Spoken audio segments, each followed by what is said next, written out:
नमस्कार प्यारे बच्चों, मेरे YouTube चैनल सबल एजुकेशन में आपका बहुत बहुत स्वागत है।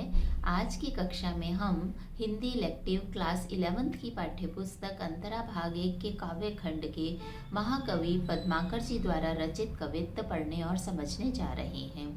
ये कवित्त बहुत ही सुंदर ब्रज भाषा में लिखे गए हैं, पढ़ने में बहुत ही लयात्मक है, लय बहुत सुंदर है। पद्माकर एक बहुत ही श्रेष्ठ कवि थे। उनकी रचनाएं जो हैं आज भी बड़े चाव से पढ़ी और सुनी जाती हैं। इन्होंने अपनी रचनाओं में ब्रज भाषा का प्रयोग किया। कृष्ण गोपियों को आधार बनाकर बसंत ऋतुओं का वर्णन इन्होंने बहुत ही सुंदर ढंग से किया। ये रीतिकाल के सर्वश्रेष्ठ कवियों में गिने जाते हैं। आपकी किताब में बच्चों 3 कवित्त इनके लिखे हुए दिए गए हैं। पहले कवित्त में बसंत ऋतु का वर्णन है, दूसरे कवित्त में होली का वर्णन है और तीसरे कवित्त में सावन ऋतु का वर्णन है। आपको मैंने बताया था कि आपसे इन कवित्तों पर आधारित बहुविकल्पीय प्रश्न या MCQs एग्जाम में पूछे जाएंगे। लेकिन बेटा, जब तक आप इन कवित्तों का भावार्थ नहीं समझेंगे तब तक आप इन पर आधारित प्रश्नों के उत्तर नहीं दे सकते हैं। तो इस वीडियो में मैं आपको इन्हीं का भावार्थ समझाने जा रही हूँ। अगले वीडियो में मैं इस पाठ पर आधारित MCQs आपको समझाऊंगी। तो आज हम सबसे पहला कवित्त जो है महाकवि द्वारा रचित उसे पढ़ते हैं और उसके बारे में समझते हैं। तो बेटा, ये जो सबसे पहला कवित्त है इसमें पद्माकर जी ने वसंत ऋतु का बहुत सुंदर चित्रण किया है और बताया है कि वसंत ऋतु आने पर प्रकृति में क्या क्या परिवर्तन हो जाते हैं और ऋतु परिवर्तन होने से लोगों का मन भी कितने उल्लास से भर जाता है, क्योंकि शीत ऋतु के बाद ही वसंत ऋतु का आगमन होता है। वो कवित्त इस प्रकार है।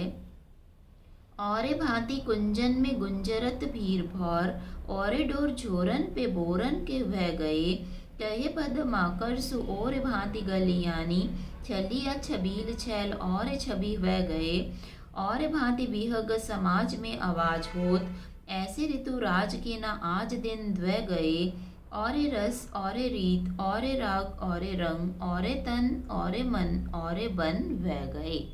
तो आप देख रहे हैं पढ़ने में ही ये कितना मधुर है। तो सबसे पहले वो कह रहे हैं, औरे भांति कुंजन में गुंजरत भीर भौर। औरे मतलब और ही प्रकार के स्वर जो है वो बदला हुआ है। तो भंवरे जो हैं वो वन उपवन में अब अपनी बदली हुई आवाज में, प्रसन्नता भरी आवाज में फूलों पत्तियों के ऊपर गुंजार कर रहे हैं। और डोर झोरन पे बोरन के वह गए, और जो आम का बोर लगा हुआ था डालियों पर वो पहले से अधिक फल फूल गया है, उसका भी रूप बदल गया है। कहे पद माकर सु ओरे भांति गलियानी। पद्माकर कवि कहते हैं गलियां भी अब पहले जैसी नहीं रही। पहले शीत ऋतु में गलियां जो सुनसान रहती थी, मोहल्ले जो सुनसान रहते थे, वो भी अब रौनक से भर गए हैं। कैसे? छलिया छबीले छैल और छवि छह गए। जो युवक हैं, नायक हैं, उनकी छवि पहले से बहुत सुंदर हो गई है। सज धज के अब उन्होंने गलियों में घूमना शुरू कर दिया है। यहाँ आप देखेंगे छलिया छबील छैल, इन तीनों में छह वर्ण की आवृत्ति बार बार हुई है और इसलिए यहाँ पर अनुप्रास अलंकार का प्रयोग बहुत ही सुंदर बन पड़ा है। और भांति बिहग समाज में आवाज होत। पक्षियों के समाज में, पक्षियों के कुल में भी आवाज और तरह की होने लगी है।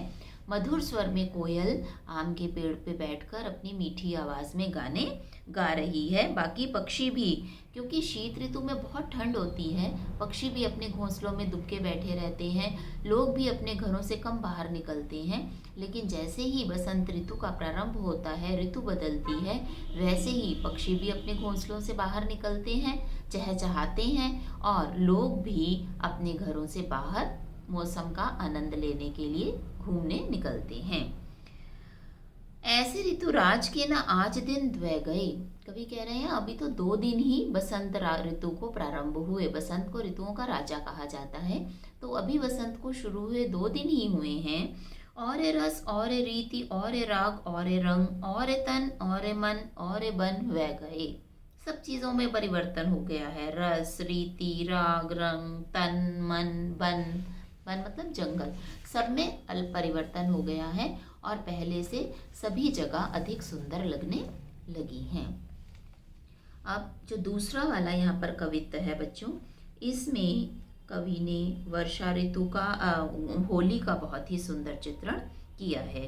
गोकुल में छाए हुए उल्लास को कवि यहाँ पर बता रहे हैं कि सभी लोग, क्या ग्वाल, क्या गोपियाँ, क्या आपस की शत्रुता भुलाकर अड़ोस पड़ोस वाले, जान पहचान वाले, अमीर गरीब, पढ़े लिखे अनपढ़, सभी होली के उल्लास में डूबे हुए हैं और बहुत मस्ती से होली मना रहे हैं।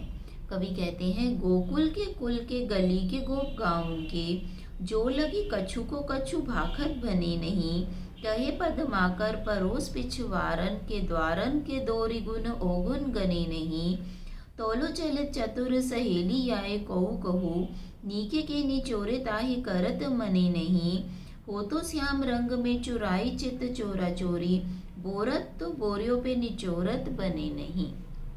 तो क्या कह रहे हैं कवि, गोकुल के कुल के गली के गोप गाँव के, होली के अवसर पर गांव के अलग अलग कुलों में रहने वाले ग्वाल बाल सब मस्ती में डूबे हुए हैं। जो लोग कछु को कछु भाखत बने नहीं, जिसको जो मन में आ रहा है वही दूसरे को कह रहा है, सब अपनी अपनी मनमानी कर रही हैं। कहे पद माकर परोस पिछवारन के, द्वारन के दोरी गुण ओगुन गनी नहीं। लोग गुणों और अवगुणों की परवाह ना करके पड़ोस में, पिछवाड़े में आ जाकर, सबके द्वार पे जाकर क्या कर रहे हैं, होली का रंग एक दूसरे को लगा रहे हैं।